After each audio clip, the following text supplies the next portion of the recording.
Students, हमने अपने previous lecture में देखा था कि लोकलाइज बॉन्डिंग क्या होती है। तो उसमें हमने देखा कि लोकलाइज बॉन्डिंग में जो हमारी इलेक्ट्रॉन डेंसिटी है या फिर हमारे वो इलेक्ट्रॉन जो बॉन्ड की फॉर्मेशन में इन्वॉल्व हैं वो रिमेन बिटवीन रहते हैं टू न्यूक्लियाई, मतलब वो the electrons involve in the formation of bond remains between the two nuclei, कि जो दो एटम के दरमियान में बॉन्ड बना हुआ है, इलेक्ट्रॉन डेंसिटी जो है वो उन्हीं न्यूक्लियाई के दरमियान में रहती है, पूरे मॉलिक्यूल पे या पूरे जो कंपाउंड है उस पर स्प्रेड नहीं होती, या फिर बहुत सारे जो सेवरल एटम्स हैं उन पे स्प्रेड नहीं होती। ये हमारी थी लोकलाइज बॉन्डिंग। तो आज हमारा टॉपिक है डी लोकलाइज बॉन्डिंग का। तो हमारे पास डी लोकलाइज बॉन्डिंग वो होती है इस किस्म की मॉलिक्यूलर बॉन्डिंग है जिसमें हमारी इलेक्ट्रॉन डेंसिटी जो है ना डी लोकलाइज इलेक्ट्रॉन्स की वो स्प्रेड हुई होती है ओवर सेवरल एटम्स या over the whole molecule. Delocalise bonding में हमारे पास जो इलेक्ट्रॉन डेंसिटी है हमारे जो वो इलेक्ट्रॉन्स जो बॉन्डिंग में इन्वॉल्व हैं वो दो न्यूक्लियाई के दरमियान में नहीं रहती बल्कि वो पूरे मॉलिक्यूल पे या पूरे जो सेवरल एटम्स हैं उनमें स्प्रेड हुए होते हैं। अब हम देखते हैं कि हमारी कौन कौन सी कंडीशंस है कि उन कंडीशंस को हम फॉलो करेंगे तो हमारे यहाँ जो कंडीशन सेटिस्फाई होंगी तो उस बॉन्ड में डीलोकलाइजेशन होगी, अदरवाइज नहीं होगी। तो हमारी सबसे जो फर्स्ट कंडीशन है वो हमारी है कॉन्जुगेशन। तो हमने पहले भी हम ये पढ़ चुके हैं कि हमारे पास कॉन्जुगेशन क्या होती है कि जब डबल और ट्रिपल बॉन्ड जो है वो सेपरेटेड होता है बाय सिंगल बॉन्ड से, तो हमारे पास उस मॉलिक्यूल में क्या होगी कॉन्जुगेशन। तो अगर हमारे पास किसी भी मॉलिक्यूल में कॉन्जुगेशन होगी तो उसमें इसमें डीलोकलाइजेशन भी होगी। उसके बाद है कि उसमें जो है ना कोई भी sp3 हाइब्रिडाइज्ड कार्बन ना हो, मतलब अगर हमारे पास जो है वो कार्बन sp3 हाइब्रिडाइज्ड होगा तो उसमें कोई भी एम्प्टी ऑर्बिटल नहीं होगा p, तो उसमें भी कोई भी इलेक्ट्रॉन जो है ना वो डीलोकलाइज नहीं कर सकेंगे। तो हमारी सेकंड कंडीशन ये है कि कोई भी sp3 हाइब्रिडाइज्ड कार्बन जो है ना वो नहीं होना चाहिए। उसके बाद हमारी थर्ड कंडीशन क्या है कि उसमें p ऑर्बिटल्स होने चाहिए ताकि हमारे इलेक्ट्रॉन जो है वो डीलोकलाइज करके उस ऑर्बिटल में जा सके जो एम्प्टी हो। नंबर फोर्थ पे जो हमारी कंडीशन है वो हमारे पास ये है कि हाइब्रिडाइजेशन जो है वो या तो sp2 होनी चाहिए या फिर sp होनी चाहिए। या तो हाइब्रिडाइजेशन जो है वो sp2 हो या sp हो, sp3 ना हो। अगर sp3 होगी तो हमारे पास फिर लोकलाइज्ड बॉन्ड की एग्जांपल में चला जाएगा। तो हाइब्रिडाइजेशन जो है वो या तो sp2 होनी चाहिए या फिर sp होनी चाहिए।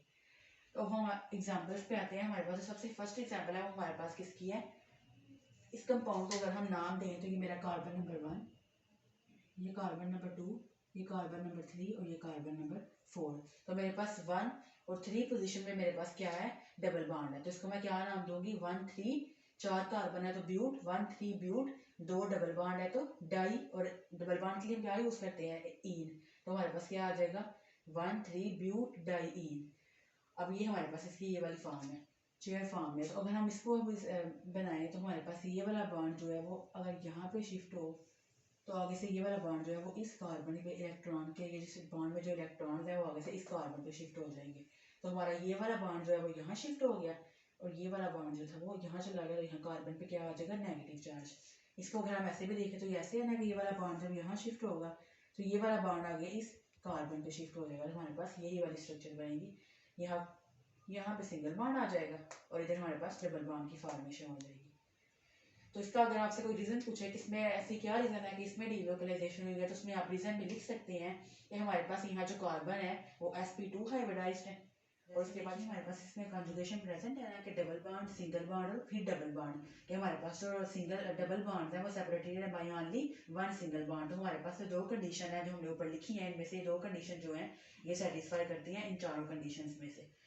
उसके बाद हम देखते हैं कि अगली हमारे पास एग्जांपल क्या है, जब डबल बॉन्ड कॉन्जुगेशन में होगा विद p ऑर्बिटल, उसमें हमारे पास इसकी एग्जांपल आएगी कि अगर हमारा ये वाला बॉन्ड जो है वो यहाँ पे शिफ्ट होगा तो इधर से यहाँ डबल बॉन्ड आ जाएगा और इस कार्बन पे, अब इसने कार्बन है यहाँ पे एक दो हाइड्रोजन के साथ बॉन्ड बनाया और एक कार्बन के साथ बनाया, तो इसने 3 बॉन्ड बनाए, मतलब एक इसका ऑर्बिटल क्या है, एम्प्टी है।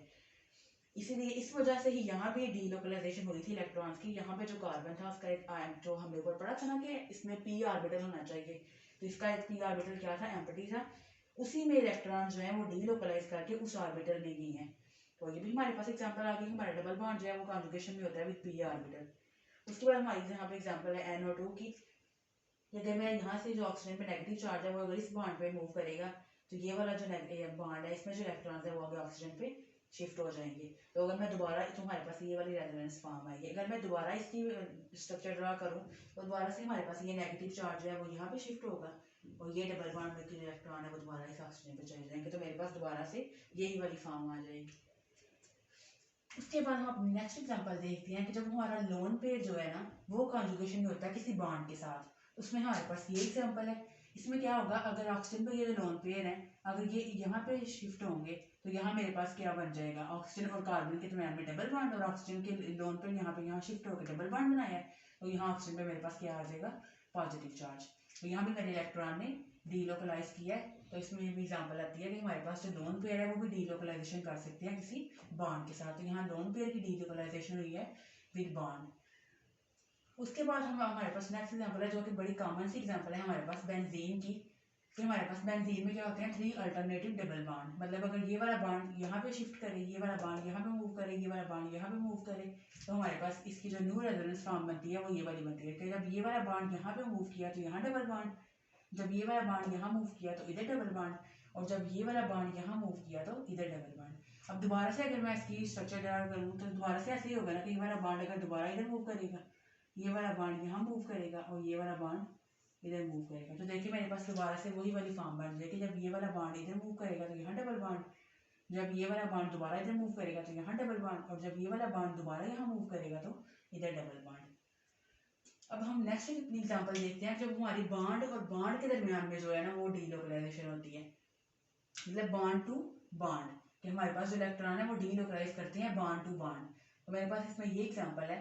इसमें क्या होगा, अगर यहाँ से ये वाला बॉन्ड इस बॉन्ड में मूव करेगा तो यहाँ कार्बन कार्बन के दरमियान में डबल बॉन्ड आ जाएगा, और इस कार्बन पे क्या आ जाएगा, पॉजिटिव चार्ज। की यहाँ तो कार्बन की वैलेंसी जो है वो सेटिस्फाई है, कार्बन ने 4 बॉन्ड बनाया है, लेकिन ये बॉन्ड जब यहाँ से मूव करके इधर जाएगा तो यहाँ कार्बन पर क्या आ जाएगा, पॉजिटिव चार्ज। और अगर दोबारा से ये वाला बॉन्ड दोबारा से यहाँ मूव करेगा तो दोबारा से यहाँ पे डबल बॉन्ड की फॉर्मेशन हो जाएगी, और इस कार्बन पे दोबारा से क्या आ जाएगा, पॉजिटिव चार्ज। तो मेरे पास फिर वही वाली रेजोनेंस फॉर्म जो है वो बन जाएगी।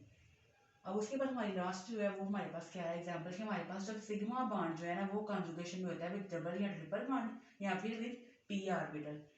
तो इसमें हमारे पास जो ज़्यादातर एग्जांपल आती है ना वो आती है हाइपर कॉन्जुगेशन की। हाइपर कॉन्जुगेशन क्या होती है कि जब जिसमें हमारे जो सिग्मा इलेक्ट्रॉन्स है ना वो डीलोकलाइज करते हैं, डीलोकलाइजेशन करते हैं विद पाई इलेक्ट्रॉन्स के साथ। उसकी एग्जांपल देखिए कि हमारे पास CH3 single bond C double bond CH2, कि मेरा जब ये वाला बॉन्ड जो है ना वो अगर यहाँ पे मूव करे तो मेरे पास ये H जो है ये H+ की फॉर्म में रिमूव हो जाएगा, और मेरा ये वाला बॉन्ड जब इधर मूव करेगा तो यहाँ मेरा डबल बॉन्ड की फॉर्मेशन हो जाएगी, और ये वाला बॉन्ड फिर नेक्स्ट आगे इस कार्बन पे मूव कर जाएगा, तो कार्बन पे क्या आ जाएगा, नेगेटिव चार्ज।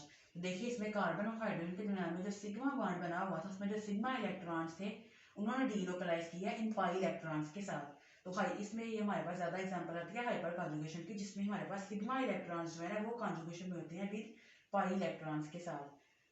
तो इसमें हम हाइपर कॉन्जुगेशन में हमारे पास इसकी एग्जांपल आती है कि हमारे पास जो सिग्मा इलेक्ट्रॉन्स होते हैं वो डीलोकलाइज करते हैं विद पाई इलेक्ट्रॉन के साथ, या जो हमारे पास सिग्मा इलेक्ट्रॉन्स है वो कॉन्जुगेशन में होते हैं विद पाई इलेक्ट्रॉन्स के साथ। कि अगर यहाँ से ये वाला हाइड्रोजन रिमूव हो जाएगा तो ये वाला बॉन्ड जब यहाँ पे शिफ्ट होगा तो आगे से ये बॉन्ड इस कार्बन पे शिफ्ट हो जाएगा।